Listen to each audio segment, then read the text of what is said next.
बिस्मिल्लाहिर्रहमानिर्रहीम। अस्सलाम वालेकुम नाज़रीन, नवाब वक्त टुडे में खुशामदीद और सुबह बखैर। मैं हूँ एहतशामुर रहमान। प्रोग्राम का आगाज़ किताब हिदायत से। अल्लाह के नाम से जो बेइंतहा मेहरबान रहम फरमाने वाला है। क्या वो लोग कहते हैं कि उन्होंने खुद ही कुरान घड़ लिया है, दरहकीकत ये बेईमान हैं। बस घड़ कर ले आए, वो भी इस जैसी कोई रूह परवर बात, अगर वो सच्चे हैं।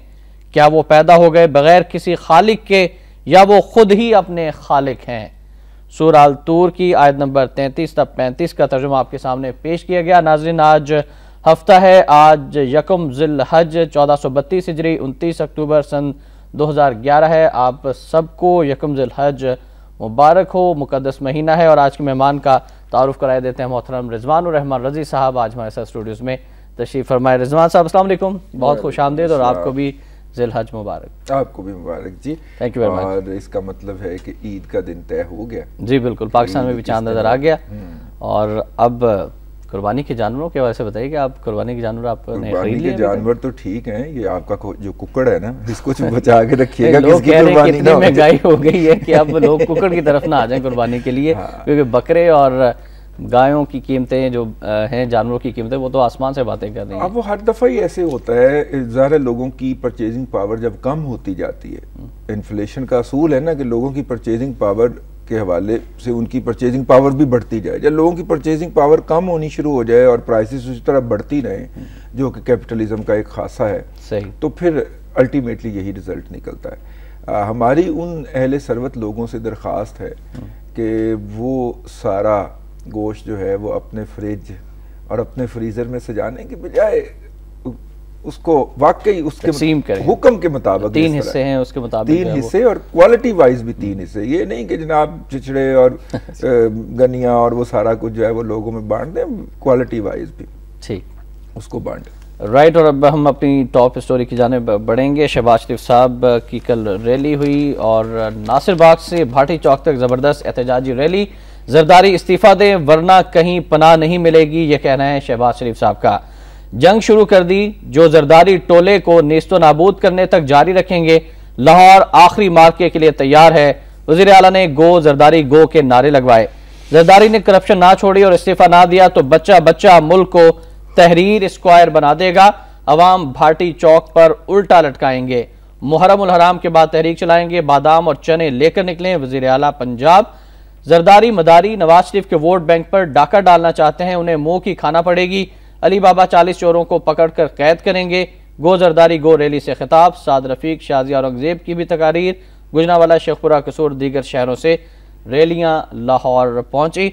और सबसे पहले हम बात करना चाहेंगे मुस्लिम लीग नून की रैली के हवाले से रिजवान रजी साहब। रिजवान साहब, कितनी कामयाब थी ये रैली और जलसा, जो कहा जा रहा था कि मुस्लिम लीग नून जो है वो भरपूर अवामी ताकत का मुजाहरा करने जा रही है? क्या आप समझते हैं कि शहबाज शरीफ साहब, नवाज शरीफ साहब, मुस्लिम लीग नून कामयाब रही है इस शो में? देखिए, जितनी प्लानिंग और जिस तरह बारीक खेला है मुस्लिम लीग ने, और जिस जगह पे उन्होंने जलसा किया, एक कोजी सा प्लेस है, छोटी जगह है, थोड़े लोगों से उसने भर जाना था और उसको उन्होंने पूरी तरह अबेंडेंटली भरा है। कल मैं भी फील एक लेने के लिए वहाँ पे गया हुआ था। बड़ा चार्ज्ड एटमॉस्फेयर था। मैं इससे हट के इसको इस तरह भी बहुत खुशाइन समझता हूँ कि मुल्क के अंदर धमाके हो रहे थे। काफ़ी सालों के बाद हमने कोई पॉलिटिकल सरगर्मी देखी, सियासी सरगर्मी देखी। अगरचे ज़बानों के ऊपर काबू रखने की बहुत ज़्यादा ज़रूरत थी, बल्कि अब कुछ ज़्यादा है, क्योंकि ज़िम्मेदारी जो है जमहूरियत की हिफाजत की वो हमारी पॉलिटिकल सियासी लीडरशिप के ऊपर होती है।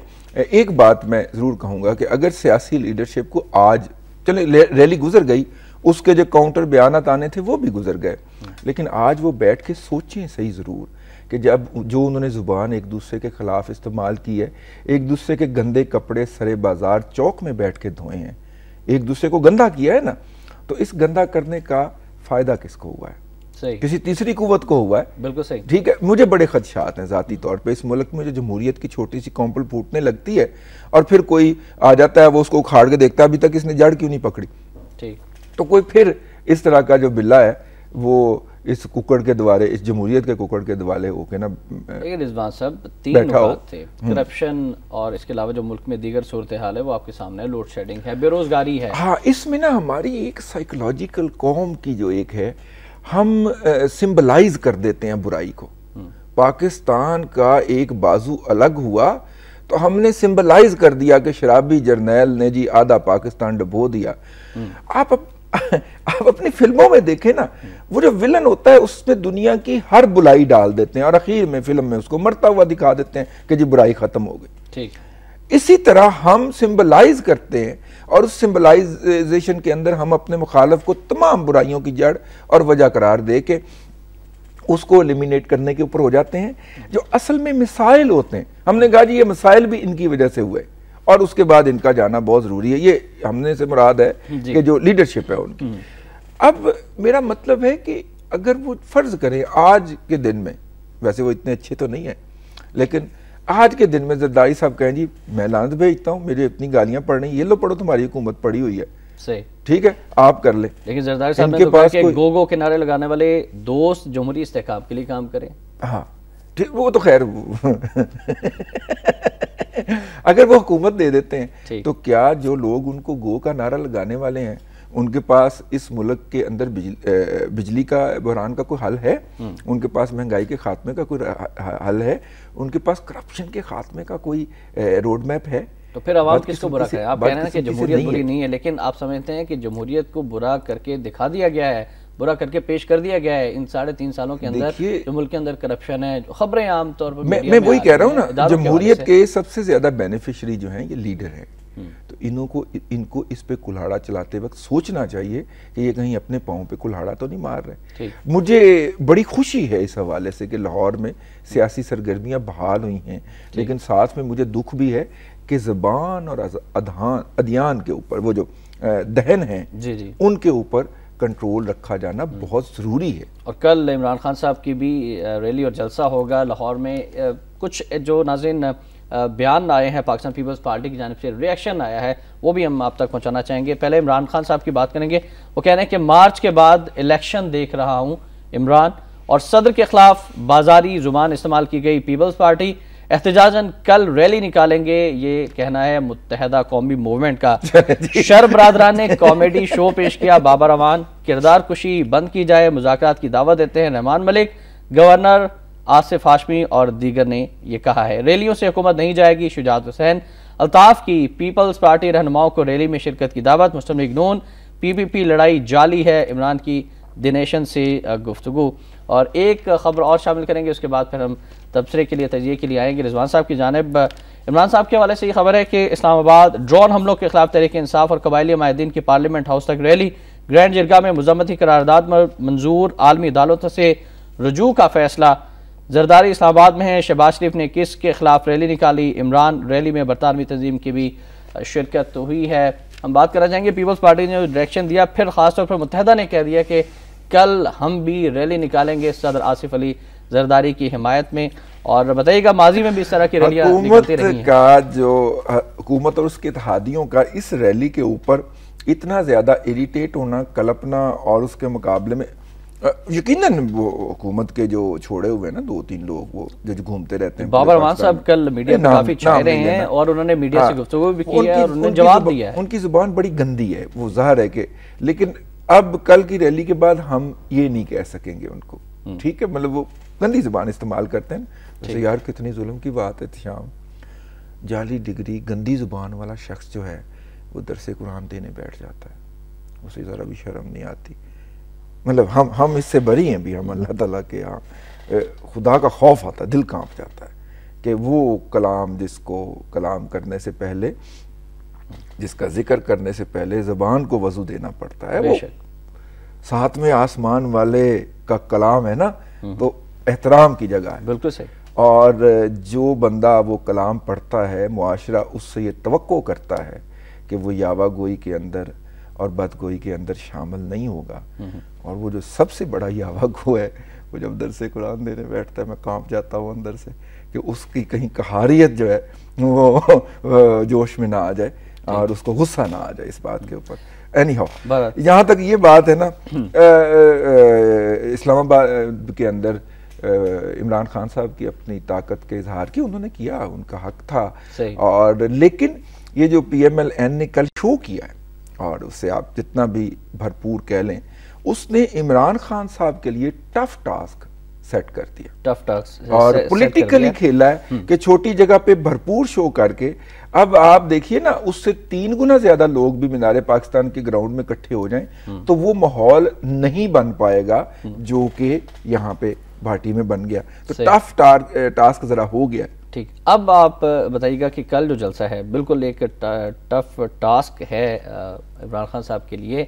आप समझते हैं कि जो आने वाले दिन हैं इसमें सियासी सरगर्मियाँ मज़ीद बढ़ेंगी, और इमरान खान साहब अगर जलसे कामयाब करने में कामयाब हो भी जाते हैं, फिर जो उन्होंने पहले कहा था कि पता चल जाएगा मीनार पाकिस्तान पर जलसे के बाद कि लाहौर किसका है, इसका भी फैसला हो जाएगा। क्या आप समझते हैं कि कल फैसला होगा लाहौर किसका है? देखिए, पिछले दिनों मुझे इस्लामाबाद जाने का इत्तेफाक हुआ, और वहाँ पे हमारे एक दोस्त ने बहुत अच्छा तबसरा किया, और मैं चाहूँगा कि मैं उन्हीं का तबसरा उन्हीं के अल्फाज में यहाँ पे दोहरा दूँ। उन्होंने कहा, जी देखिए, इस वक्त पाकिस्तान की मुख्तलिफ पार्टियाँ जो हैं वो इंटरनेशनल इस्टेब्लिशमेंट से लेड बाय अमेरिका मुज़ाकरात कर रही हैं इक़्तिदार में वापस आने की, और उसमें नवाज शरीफ साहब पेश हैं, और चूंकि मौजूदा ट्राइका और मौजूदा अलायंस मुत्तहिदा पीपल्स पार्टी और ANP का ये जो ट्राइका है ये डिलीवर नहीं कर पाया, आपका हर इंस्टीट्यूशन जो है वो क्लोजर की तरफ चला गया। अब इंटरनेशनल एस्टेब्लिशमेंट और रेजिस्टेंस आई उनकी तमाम नेफेरियस डिज़ाइन के लिए जो वो फाटा के अंदर या जो पाकिस्तान के कबायली इलाकों के अंदर या अफगानिस्तान के अंदर करना चाह रहे थे जी। अब दूसरी कुव्वतों को भी शायद वो मौका देने के बारे में सोच रहे हैं। तो अगर तो दूसरी कुव्वतों से मुराद नवाज शरीफ एंड कंपनी है ना, अगर इनके मुज़ाकरात कामयाब हो जाते हैं उनके साथ international establishment led by America, right, तो फिर तो इमरान खान साहब उसी सफ में खड़े होंगे जिसमें नवाज शरीफ साहब खड़े हैं। और अगर ये मुज़ाकरात कामयाब नहीं होते या होने दिए जाते तो फिर इमरान खान साहब इसी हालत में खड़े होंगे जिस हालत में खड़े हैं, ठीक है। लेकिन ये टू अर्ली होगा, इलेक्शन अपने वक्त पे होने हैं। जो बड़ा सीन हमने सजाया है ना NRO के नतीजे के अंदर, उसमें ये तय है कि इलेक्शन 1.5 साल के अंदर इलेक्शन अपने वक्त पे ही होने हैं, ये हुकूमत अपनी मुद्दत पूरी करेगी। वो इरादा पीपल्स पार्टी का है। मतलब मजे की बात यह है कि जो अंदर खाने की खबर है कि पीपल्स पार्टी का इरादा है कि हम सेनेट के इलेक्शन करवाएं और सेनेट में अपनी मैच्योरिटी एस्टेब्लिश करने के बाद प्री मैच्योर इलेक्शन पे चले जाए। ये भी कुछ लोग इसका भी डोल डाले फिर रहे हैं इस वक्त, ठीक है। लेकिन मुझे इस सब के अंदर से जो सीन है जो उभरता हुआ नजर आ रहा है उस पे वो यही नजर आता है। राइट सर, हमारे पास खबरें हैं कुछ जिनमें चीफ जस्टिस ऑफ पाकिस्तान ने नोटिस भी लिया हुआ है और कुछ रेंटल पावर मंसूबों के हवाले से खबर है। चीफ जस्टिस आपका बयान भी शामिल करना चाहेंगे कि रेंटल पावर मंसूबों की बिजली 41 रुपये यूनिट मिलेगी। चीफ जस्टिस, अहकामात की इज्जत का तो पता है, क्या आपकी भी नहीं सुनी गई? ख्वाजा आसिफ से मुकालमा किया गया और लोग खुदकुशियां ना करें तो क्या करें? करप्शन साबित होने पर परवेज अशरफ भी मुतासिर हो सकते हैं। रिमार्क्स, साबिक वफाकी वजीर बिजली को पेश होने की इजाज़त, रेंटल पावर कंपनियों के लाइसेंस मनसूख किए जाए, फैसल साले हयात का ये कहना है। और एक और जो नोटिस लिया चीफ जस्टिस ऑफ पाकिस्तान ने रेलवे के हवाले से, चीफ जस्टिस साहब का बयान है कि रेलवे को ज़ाती मुफाद के लिए तबाह किया गया, जिम्मेदार इस्तीफ़ा क्यों नहीं देते? चीफ जस्टिस, मुलाजमीन को तनख्वाह और पेंशन ना मिलना बैड गवर्नेंस है। करप्शन रेलवे अफसरान की नस नस में समा चुकी, पेंशनर्स के अकाउंट्स उनके घरों के नज़दीक खोले जाएँ। जस्टिस इफ्तिखार, रेलवे हुकाम की रिपोर्ट पर अदम एतमाद, चेयरमैन की गैर हाजिरी पर बरहमी, रिकॉर्ड तलब, शेख रशीद को फरीक बनने की इजाज़त समाअत पीड़िता के लिए मुलतवी। रेंटल पावर प्लांट हो, पाकिस्तान स्टील हो, पाकिस्तान रेलवे हो, PIA हो, तमाम की हालत, OGDCL हो, NICL हो, क्योंकि उनकी पब्लिक डीलिंग नहीं है ना OGDCL और NICL की। देखिए, रेलवे को तो एक सियासी, अब मैं एक बड़ी बात करने लगा, राइट, कीजिए आप प्लीज। सियासी जो गिमिकरी है उसका शिकार किया गया। पाकिस्तान पीपल्स पार्टी रेलवे की मिनिस्ट्री ANP को नहीं देना चाहती, पॉलिटिकल ब्लैकमेलिंग का शिकार होके इंटरनेशनल एस्टेब्लिशमेंट की डिक्टेशन के तहत ये मिनिस्ट्री दी गई है। अब उसको इतना गंदा करके जरदारी साहब निकालना चाह रहे हैं कि आइंदा उनकी नस्लें भी कभी इस मिनिस्ट्री की तरफ ना देखें, कम से कम इस मिनिस्ट्री की तरफ ना देखें। क्योंकि अगर पाकिस्तान पीपल्स पार्टी वह कोई ट्रस्ट बोर्ड में से करोड़ों रुपया खा सकती है, अपने कारकुनों को रजा सकती है, यानी अब अंदाजा करो साफियों के नाम के। आसिफ हाशमी साहब तो कहते हैं कि कोई करप्शन नहीं है, नाम न लें, नाम न लें यार उस बंदे, यानी करोड़ों रुपया अपने कारकुनों में रेवड़ियों की तरह बांट सकती है, माल रोड पे वाकया फ्लैट बांट सकती है अपने कारकुनों को जर्नलिस्टों के नाम के ऊपर। खुदारा जर्नलिस्ट उनमें कोई शामिल नहीं है, 2 नंबर लोग हैं, उनके नाम के ऊपर बांट सकती है, उनके बहन भाइयों को दे सकती है। ये तो रेलवे तो बहुत बड़ा अदारा था। अरे भाई रेलवे तो बहुत बड़ा अदारा था, पूरी पीपल्स पार्टी उसमें अकोमोडेट हो सकती थी। वो एनपी लेके बैठ गया। दूसरे महीने 1 अरब रुपए जारी किए जाते हैं, 2 दिन में खत्म हो जाते हैं। तकलीफ ये है शाम साहब कि ये अदारा हमारे कारकुनों को खिलाने के लिए होना चाहिए था। ये एनपी ले गई और एनपी धड़ाधड़ उसके अंदर अपने बंदों को एडजस्ट करने में लगी हुई है। खुल्लम खुल्ला ये कह भी चुके हैं कि वो अपने कारकुनों को भर्ती करेंगे। जी, अब उनको छुट्टी करानी है, और इतना गंदा करना है कि उसके बाद वो इसकी तरफ देखें भी ना मुड़ के। ये सारा कुछ उसके तहत किया जा रहा है। क्यों इनएक्टिव हुई है फेडरल गवर्नमेंट? ये सारी चीजें तो आपके सामने। आप बताएं कि मामलात बेहतरी की जानिब कैसे जा सकते हैं? मामला बेहतरी में मैं ऐसे जा सकते हैं, चुटकी बजा के, सिर्फ चुटकी बजा के सिर्फ 2 डिसीजन आपने लेने हैं, इसको ऐसे कर लें, इसको ऐसे कर लें, ठीक है।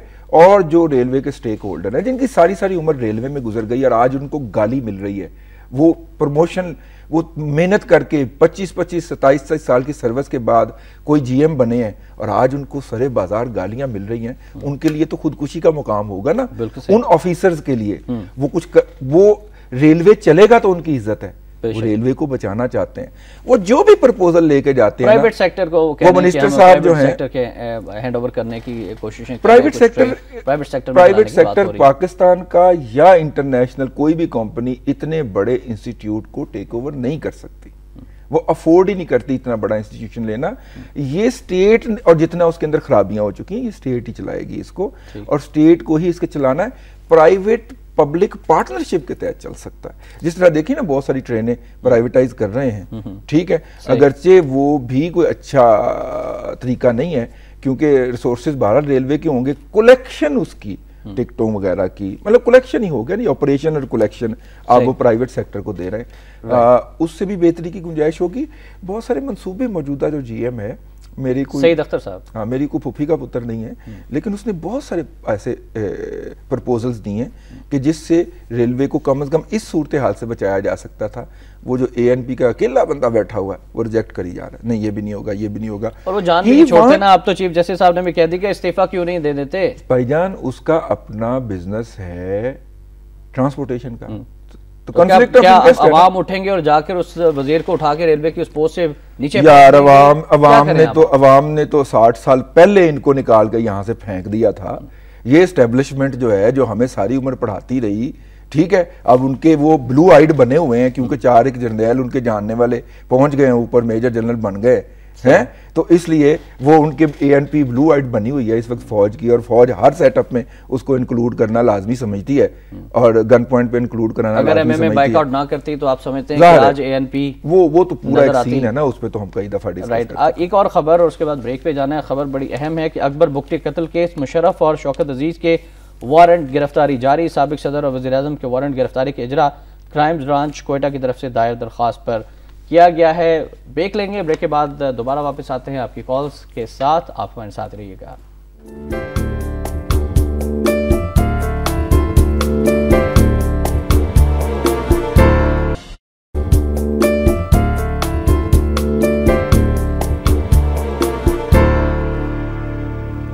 नवा वक्त टुडे में एक बार फिर आपको खुशामदीद कहते हैं नाज़रीन। हमारा नंबर है 0423631269। आप कॉल कर सकते हैं और मोहतरम रिजवान रजी साहब से बात भी कर सकते हैं। रिजवान साहब, अकबर बुगटी कत्ल केस, मुशर्रफ और शौकत अजीज के वारंट गिरफ्तारी जारी, और मुस्लिम लीग के तर्जुमान वो कहते हैं कि मुशर्रफ के वारंट गिरफ्तारी हैरान कुन है, खतरनाक नताइज सामने आ सकते हैं। तर्जुमान ऑल पाकिस्तान मुस्लिम लीग, क्या खतरनाक नताइज सामने आए? मैं इससे हट के इस कौम को अगर अपने तमाम गुनाहों की माफ़ी मांगनी है और माजी को से सबक सीखते हुए आप आगे चलना है जी, तो फिर एक बात तय है कि किसी एक जर्नैल का जिसने माजी के अंदर मुहिम जोई की हो और इस कौम को कोई 100 साल पीछे ले गया हो तरक्की की उस शाहरा के ऊपर, उसका ट्रायल होना बहुत ज़रूरी है। वो मुशर्रफ हो जाए, वो ज़िया-उल-हक की कब्र का ट्रायल कर ले, वो अयूब खान की कब्र का ट्रायल कर ले, वो याह्या खान की कब्र का ट्रायल कर ले, किसी का कर लें, लेकिन किसी एक का करना पड़ेगा, वरना ये नहीं चलने देंगे इस मुल्क को। राइट, ट्रायल करना पड़ेगा। मोहम्मद साजिद साहब की कॉल शामिल करते हैं, फिर मजीद गुफ्तगू भी होगी। उकाड़ा से। अस्सलाम वालेकुम जी। वालेकुम सलाम जनाब, क्या हाल है? अल्हम्दुलिल्लाह, फरमाइएगा साजिद साहब। सर मैं 2 बातें करना चाहता हूँ। नंबर 1 तो ये, अगर पाकिस्तान को बचाना है तो इमरान खान को पाकिस्तान मुस्लिम लीग की हिमायत करनी चाहिए। नंबर 2 ये है कि अगर किसी का ये ख्याल हो कि फौज पाकिस्तान में दोबारा आएगी, ये हरगिज नहीं हो सकता। ये लोगों ने देखा नहीं कि दूसरे मुल्कों में फौज का क्या हाल हुआ है।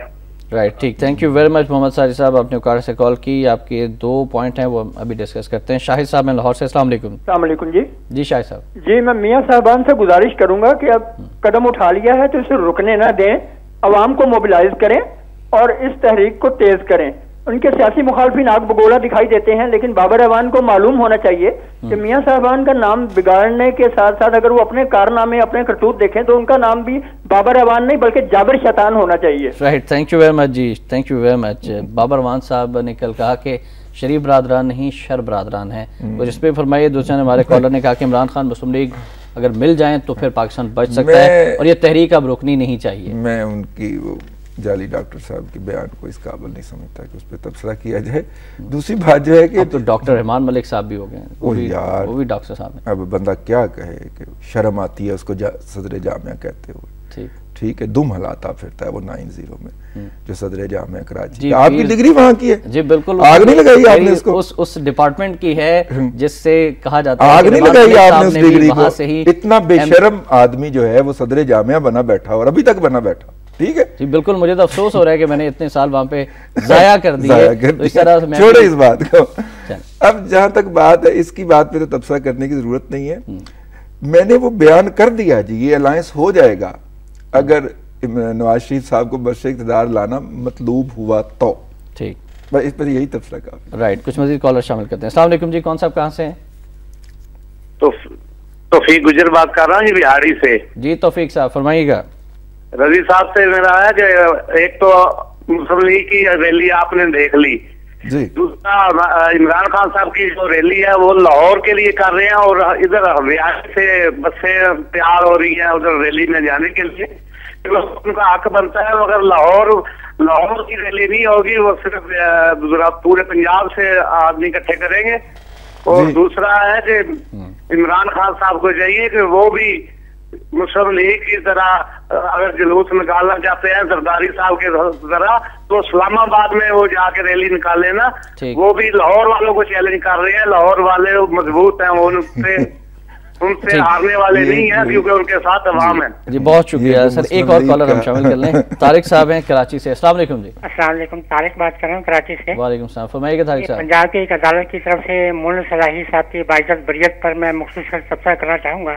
जी जी। लेकिन उससे पहले मैं आपकी तवज्जो 22 मार्च सन 2009 को जजेस की बहाली के मौके पर जो मैंने फैक्स किया था सुप्रीम कोर्ट को, उसमें एक बहुत ही माना से जुमला लिखा था, जी फरमाइए। दिलाना चाहता हूँ। जी फरमाइए। मैंने लिखा था, जनाब चीफ जस्टिस, कौम के अरबों रुपए लूट कर उसमें से करोड़ों रुपए खर्च कर असेंबली में पहुंचने वाले शख्स को मौजूद पार्लियामेंट करना बिल्कुल ऐसा ही है जैसे किसी सुअर को मस्जिद में ले जाकर खड़ा कर देना। सुअर को मस्जिद में ले जाकर खड़ा करने से सुअर पाक नहीं होता, मस्जिद जरूर नापाक हो जाती है। राइट तारिक साहब, thank you very much, thank you very much. अभी हम बात करते हैं जी। पहले गुजर साहब ने कॉल की, उन्होंने कहा कि बसें भर गुजर साहब जो है ना जी, वो लगते हैं को मतवाले हैं मुस्लिम लीग नून के। गुजर साहब जो है वो अपनी चारपाई के नीचे डांग फेरे। कल भी बसें उधर से ही आई थी, बुरे वाला की और आरफ वाला की तो मुझे इतला है कि वहां से भी बसें मीडिया में रिपोर्ट हुई हैं कि आए हैं, और मीडिया में रिपोर्ट्स भी हो गई हैं आज शेखुपुरा से, बुरे वाला से। तो ये अब हर जमात करती है, वो हर जमात करती है जी। अब वो इवन अब तो रिलीजियस पार्टीज भी करती हैं। एग्जैक्टली। और वो भी लेके आती हैं बसों में भर के। देखिए ना, एमकेएम का लाहौर में जलसा था, वहाँ पे कराची से बसें भर भर के आई थी। बसें नहीं आई थी, ट्रेन आई थी। ट्रेन भी, बसें भी आई थी, मुल्तान से भी तो आई। और अभी तक वो वापस नहीं गई। ठीक, अब कल भी एक रैली हो रही है, आप इस रैली को आप किस तरह से देखते हैं? हाँ, ये रैली मैंने कहा ना, इमरान खान साहब का जलसा होगा, एक तरफ एमकेएम की रैली होगी। हाँ जी, इमरान मीडिया पे कवरेज ज्यादा किसको मिलेगी? मुस्लिम लीग नून ने पत्ता खेल के तो टास्क टफ कर दिया। इमरान खान के लिए। और देखिए कल देखते हैं कि मीडिया इमरान खान साहब के साथ क्या सलूक करता है। ठीक, जमील साहब हमारे साथ टेलीफोन लाइन पर। अस्सलाम वालेकुम जी। वालेकुम जी। जी जमील साहब फरमाइएगा। जमील बाटारे वाला से जी। ठीक, फरमाइए। अच्छा जी, मैं एक तो रजी साहब से ये गुजारिश करना चाह रहा हूँ, ये जो इन्होंने कहा ना, क्योंकि मैं खुद भी जर्नलिस्ट हूँ, आरे वाला से वाकई कोई बस नहीं गई, कोई गाड़ी नहीं गई। हुआ ये है कि एक आदमी कार में बैठा हुआ था, ऊपर स्टिकर लगाए हुए थे, ऐसे शहर का राउंड लगा के फिर अपने अपने घरों को चलेगी। अच्छा, ये अगर किसी ने रिपोर्ट किया आरे वाला से कोई वैन को बस गई तो बिल्कुल झूठ है और गलत बात है। अच्छा, दूसरी रजी साहब से मैंने ये पूछना है, मुझे ये बता दें, ये पाकिस्तान की तकदीर है, ये चंद लोगों के हाथों में ही रहेगी या ये बदलेगा? ये रैलियां, ये जलसे, ये जुलूस, क्या ये थैंक यू वेरी मच जी जमील साहब, आपने कॉल की। एक और कॉलर कराची से हमारे साथ हैं जुबैर साहब। अस्सलाम वालेकुम जुबैर साहब। वालेकुम अस्सलाम जी जुबैर साहब फरमाइएगा। मैं ये कहना चाहूंगा, देखें अब हम ये तमाशे देख देख के थक चुके हैं। ये सारी जितनी भी एग्जिस्टिंग सियासी पार्टियां हैं, अब ये रैलियां और ये इनके वही वादे, वही नारे, वही चीज, एक ही मतलब चीज रट के। ये रजी साहब की बात सही है कि ये सब स्क्रिप्ट के अंदर लिखा हुआ है। अगर वो मुज़ाकरात कामयाब हो गए तो स्क्रीन पे चाहे कुछ भी होना वही है जो मुज़ाकरात में तय हो जाएगा, चाहे यहाँ पब्लिक कुछ भी नारे लगाती रहे। अभी एक ही उम्मीद है इमरान खान साहब से कि यार वो वाकई, अगर लगता है कि असल में ये बात नहीं है कि इमरान खान बिल्कुल क्लियर है या कुछ है, कम से कम ये है कि जो एग्जिस्टिंग जो सिस्टम है उससे जान छुड़ा दे, ये दो बड़ी पार्टियों से किसी तरह जान छुड़ा दे, शायद वो कुछ बेहतर कर दे। क्योंकि ये दो पार्टियां तो करप्शन में इतनी बेहतरीन और वो हो गई है, पक्की हो गई है कि इनकी पकड़ भी नहीं सकता, कोई नहीं पकड़ सकता। ये मैं बता रहा हूं। आपकी बात पहुंच गई, क्या कहना चाहिए दोनों पार्टियों से? इमरान खान साहब ने जो बात कही थी पहले कि क्या ये ऐसा ही होता रहेगा, ठीक है। बट साहब जब तक वो पंजाबी का एक मुहावरा है ना जी, ज़ाहिर है कि नेशनल हुकअप पे जा रहा है प्रोग्राम, लेकिन समझ जाएंगे ज़्यादातर लोग कि वो जो जाग रहे होते हैं उनके साथ जागदियां दियां कट्टियां ते सुत्तियां दे कट्टे। जब कौम सो रही हो ना, अपना पहरा नहीं देते। हमारे बुजुर्ग जो थे वो जब पाकिस्तान पहुंचे हिजरत करके, उन्होंने इस जमीन को चूमा, बेशक, तो उन्होंने कहा जी हमने, हमारा काम खत्म हो गया। असल काम तो उस वक्त शुरू हुआ था। वो जाके अपने अपने घरों में चुप करके बैठ गए जी हमने पाकिस्तान बना लिया और इसका कब्जा हो गया है जी, इसका नजायज किसी ने आके कब्जा कर लिया है। आपकी जायदाद अगर आपके नाम हो भी जाए, जब तक आप उसका कब्जा नहीं लेते तब तक आप उसको यूज नहीं कर सकते। कोई उसको जैसे मर्जी यूज करता फिर जी, आप नहीं कर सकते। इस पाकिस्तान का कब्जा हमें लेना है। कहीं पे एथनिक ग्रुप हैं, कहीं पे इलाकाई ग्रुप हैं, कहीं पे करप्ट ग्रुप हैं। जब तक आप उठ के इसका कब्जा नहीं लेंगे अवाम, उस वक्त तक इसकी ऐसी लूट मार होती है। तो फिर तहरीर स्क्वायर बनाना पड़ेगा पाकिस्तान को। हाँ, उसके लिए कुर्बानियां भी देनी पड़ेंगी, खून भी देना पड़ेगा। आखिरी दो कॉलर्स हैं। तारिक साहब हैं फैसलाबाद से। अस्सलाम वालेकुम। जी जी वालेकुम सलाम। तारिक साहब फरमाइएगा, क्या कहना चाहेंगे? मैं ये कहना चाहता हूँ जी, सच्चे और खरे इंसान को कोई नहीं हरा सकता। इमरान खान जैसा सच्चा लीडर आज तक नहीं पैदा हुआ कायदे आज़म के बाद जी। ये कभी नहीं हो सकता कि उनका जलसा कामयाब ना हो। फैसलाबाद में भी उनके लिए बड़ी तैयारियां हो रही हैं, बड़े लोग जा रहे हैं इंशाल्लाह ताला। ये नामुमकिन बात है, मीनारे पाकिस्तान से बड़ी जगह भी हो वो भी भर जाएगी इंशाल्लाह ताला। Right, thank you very much जी। तारिक साहब आपने कॉल की और अपने जज्बात के साथ किया। गुजरांवाला से हमारे साथ कॉलर हैं। अस्सलाम वालेकुम जी, कौन साहब हैं? अस्सलाम वालेकुम जी। वालेकुम सलाम। राना ताहिर कर रहा हूँ जी गुजरांवाला से। जी राना ताहिर से फरमाइएगा। गुजरांवाला मैं एक तो खैर मैं खुद अल्हम्दुलिल्लाह सहाफ़ी हूँ। मैं सिर्फ ये रिक्वेस्ट करना चाह रहा हूँ और ये एक सवाल भी पूछना चाह रहा हूँ रजीज साहब से जी। तो मैं पूछना ये चाह रहा हूँ कि ये जो दोनों पार्टियां, चाहे इमरान खान साहब ने चाहे मियां साहब हैं, ये जलसे जुलूस तो कर रही हैं, ये प्रॉपर कोई प्रोग्राम क्यों नहीं पब्लिक में ला रही? मईशत को बेहतर बनाने के लिए हमारे पास ये प्रोग्राम है, फॉरेन पॉलिसी के लिए ये प्रोग्राम है, गुर्बत दूर करने के लिए ये प्रोग्राम है। एक चीज दूसरी ये है कि ये जो कॉलर्स आपको फोन कर रहे हैं वो ज्यादातर यही कह रहे हैं इमरान खान को चाहिए कि वो नवाज शरीफ साहब के साथ मिल जाए। भाई मियाँ साहब क्यों नहीं ये स्टेप ले रहे?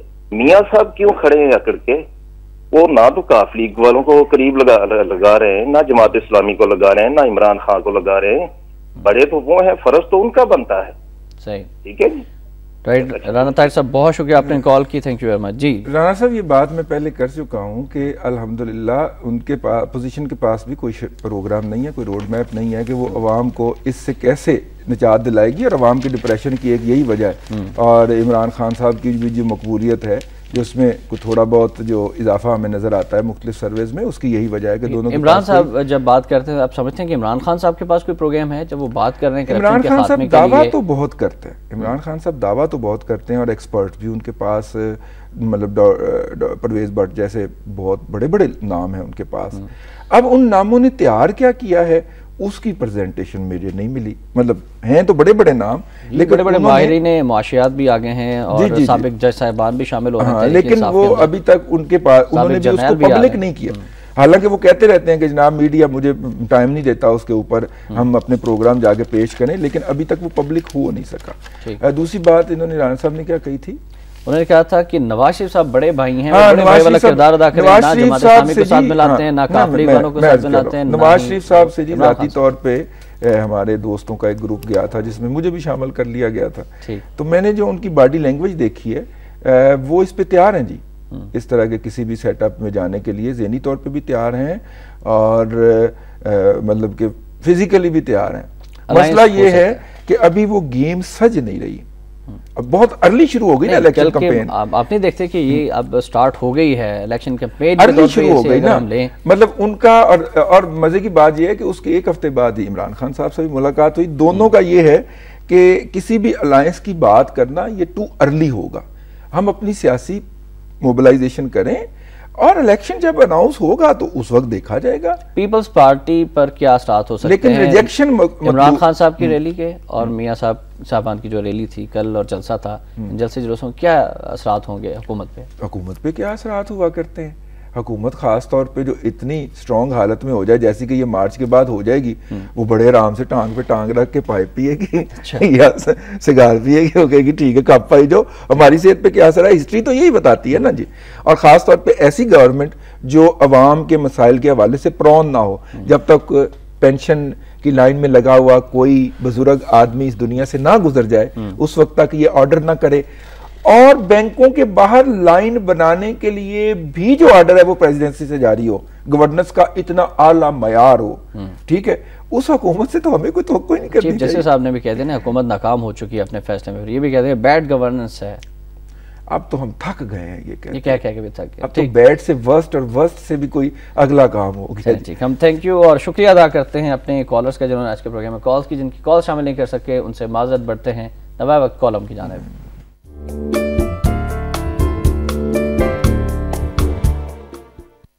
आज का कॉलम तैयबा ज़िया चीमा साहिबा का कॉलम है, न्यूयॉर्क से लिखती हैं मकतूब अमेरिका के उन्वान से। आज उन्होंने लिखा है कि अब किसकी बारी है सवालिया निशान। लिखती हैं कि मुस्लिम दुनिया अमेरिका और इसराइल की बांदी है, मुस्लिम हुक्मरान अमेरिका के गुलाम हैं, उम्मत मुस्लिमा तादाद में लातादाद मगर अमेरिका और इसराइल के सामने एक बुलबुला और भाप है। पाकिस्तान में सियासी जमातें अपनी बारियों के इंतजार में रहती हैं, मगर जो ही जमहूरियत का तनूर दहकने लगता है और मुल्क हकीकी जमहूरियत की पटरी पर चढ़ने लगता है, इस मुल्क पर किसी आमिर को मुसल्लत कर दिया जाता है। पाकिस्तान में आमरीत के दरवाजे हमेशा के लिए बंद तस्वर किए जा रहे हैं, मगर पिछला दरवाज़ा खुला रहता है जहाँ से वही दाखिल हो सकता है। आखिर में लिखते हैं कि अमेरिका और पाकिस्तान के मफाद एक दूसरे से वाबस्ता हैं, लिहाजा मामलात चलते रहने चाहिए। हिज़्ब इख्तिलाफ के अमेरिका मुखालिफ दावों से वोट तो हासिल किए जा सकते हैं, मगर हकायक से आंखें नहीं चुराई जा सकती। अमेरिका की मुस्लिम मुखालिफ तारीख और इसके रोज़ बरोज़ बिगड़ते हुए तेवर देखकर बाज़ औक़ात अंदेशा लाहक हो जाता है कि अब ना जाने किसकी बारी है। और ये पूछेंगे कॉलम पर तबसरा भी लेते हैं रिजवान साहब से कि आप कॉलम पर क्या कहना चाहेंगे और आइंदा आने वाली बारी किसकी बारी है, कि हमें अपनी बारी के लिए तैयार रहना चाहिए? देखिए, हमें अपने आप को हर मामले में घसीट के नहीं ले आया जाना चाहिए, लेकिन मुझे तो वो जो नेशनल जियोग्राफिक्स के ऊपर जो मूवी चल रही होती है कि चंद एक भैंसें जो हैं वो चल रही हैं, शेर आते हैं मिल के, केला शेर शिकार नहीं करते, शेर मिल के आते हैं। सही। और केला शेर जो होता है वो हिरन के छोटे से बच्चे का शिकार करता है। जब भैंस का शिकार करना होता है तो 8-10 मिल के आते हैं, उस भैंस पे हमला करते हैं और उसको गिरा लेते हैं, और फिर उसको जब खाना शुरू करते हैं तो थोड़े फासले पे खड़ी हुई बाकी भैंसें उनको देख रही है। और उसकी नेशनल जियोग्राफिक में एक ये भी फुटेज दिखाई जाती है कि एक भैंस जब अपने आप को समझ लेती है कि मैं ताकतवर हूँ, और फिर वो शेर को उठाकर नीचे भी, शेर एक नहीं 3 शेरों को, 3 शेरों को वो ऐसे भगाती है और उनके पीछे भागती है और उनको घर तक पहुंचा के आती है। राइट। कॉलम पे आपने राय जानिए, बढ़ते हैं आज के नवाब वक्त इदारी की जानिब।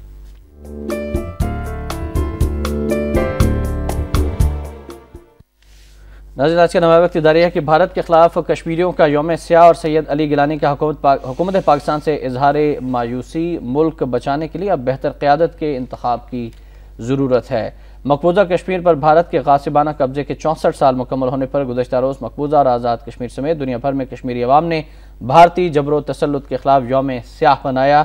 इस सिलसिले में हुर्रियत कॉन्फ्रेंस की अपील पर मकबूजा वादी में मुकम्मल हड़ताल रही। तमाम कारोबारी और तिजारती मराकज़ और तालीमी इदारे बंद रहे। कश्मीर ने आज़ादी के हक में रैली निकाली, जिसके दौरान पूरी मकबूजा वादी भारतीयों कश्मीर छोड़ दो के फलक शगाफ नारों से गूंजती रही। बाज़ मकामात पर भारतीय फोर्सेस से झड़पों में मुतादिद मुजाहिरीन जख्मी भी हुए और कई मुजाहिरीन को गिरफ्तार भी किया गया। कल यौम स्याह रिजवान साहब मनाया गया और एक तरफ हम कश्मीर की आज़ादी की बात करते हैं। भुट्टो साहब ने कहा था 100 साल तक जंग भी लड़ेंगे, लेकिन मौजूदा हुकूमत भारत को जो हमारा अज़ली दुश्मन है वो अपना बेहतरीन दोस्त करार देने पर तुली हुई है और कहते हैं कि हम उसे बेहतरीन दोस्त का दर्जा देंगे, MFN स्टेटस देंगे।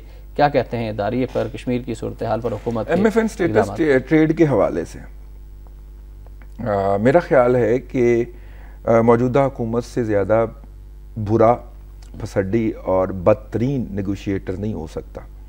जरदारी साहब अपनी ज़ात के लिए तो बड़ी अच्छी नेगोशिएशन कर लेते हैं, NRO फलाना ढिमकाना, जब इस कौम की बारी आती है तो उनका हादसा निकल जाता है और पूरी बत्तीसी दिखा के फारग हो जाते हैं। जो MFN स्टेटस की बात हुई और जिस पे पूरी पाकिस्तान की एस्टेब्लिशमेंट अब निकली है और GHQ भी उसके अंदर पूरी तरह शामिल है। GHQ भी शामिल है? जी बिल्कुल शामिल है। उनकी नोट से ये सारा कुछ हो रहा है। इसकी वजूहत क्या है, वो क्यों शामिल है? अब हमें नहीं पता उसकी वजूहत, जब तलाश करने जाएंगे तो आपका प्रोग्राम भी अफोर्ड नहीं कर सकता और टाइम की लिमिटेशन भी बहुत कम है। ठीक, बिल्कुल। अब हमें ये बताया जाए कि जब इंडिया को आप ये सहूलत दे रहे हैं तो उसके मुकाबले में उससे क्या ले रहे हैं? जीरो। आपने तो 10 साल पहले यहाँ पे इंपोर्ट एरिया बना दिया था वाघा के ऊपर जी, और आप मरे जा रहे हैं कि वो जो कराची से खोखरा पार है वहां पे भी बना दें। क्या इंडिया ने 10 साल में नहीं बनाया? वो मुज़ाकरात करने उनकी टीम आती है। एक दिन मैं ना कवर करने गया हुआ था एज ए जर्नलिस्ट, वो कपड़े शपड़े अच्छे थे तो उन्होंने समझा ये भी डेलीगेशन का हिस्सा है, तो मुझे अंदर जाने का मौका मिल गया। 18 पॉइंट थे, 18 के 18 कंसीड किए पाकिस्तान की नेगोशिएटर टीम ने। डूब मरना चाहिए ज़हनी तौर पे गुलाम लोगों को। हम तो समझते थे ये गोरे से डिप्रेस है, ये जो एडिशनल सेक्रेटरी ये सेक्रेटरी हैं ये हिंदुओं से भी उतने बदतरीन तरीके से निगोशिएट कर रहे थे। 18 पॉइंट थे एजेंडे के, 18 के 18 इन्होंने माने और जब उसके मुकाबले में उनसे मनवाने की बात आई उन्होंने कहा जी हम मुतलका स्टेट से पूछेंगे, अगर उन्होंने कहा वफाक को तो फिर हम आपको इसके बारे में जवाब देंगे। ये इनके बाप का पाकिस्तान है ना, ये सारा कुछ गिव इन करके आ गए। मैंने अगर जाती तौर पे उन 4.5 घंटे की मैराथन नेगोशिएशन में शिरकत ना की होती आज ये बात मैं ना कहता। ठीक, बहुत शुक्रिया रिजवान रज़ी साहब, आप तशरीफ़ लाए और इंशाल्लाह नशिस्त में भी आपसे बात होगी। नाज़रीन, गुफ्तगू आपने मुलाज़ा फरमाई। आखिर में फरमाने क़ायद-ए-आज़म रहमतुल्लाह अलैह शामिल करना चाहेंगे। अमरीकी नामा निगार से इंटरव्यू फरवरी सन 1948। क़ायद-ए-आज़म ने फरमाया, हमने इस्लाम और इसके नज़रियात से जमहूरियत का सबक सीखा है। इस्लाम ने हमें इंसानी मुसावात, इंसाफ और हर एक से रवादारी का दर्स दिया है। हम अपनी अजीम शान रिवायात के वारिस और अमीन हैं, इस पर ज़रूर गौर कीजिएगा। एहतशाम रहमान को नवाब वक्त टुडे से इजाज़त दीजिए। अल्लाह हाफ़िज़।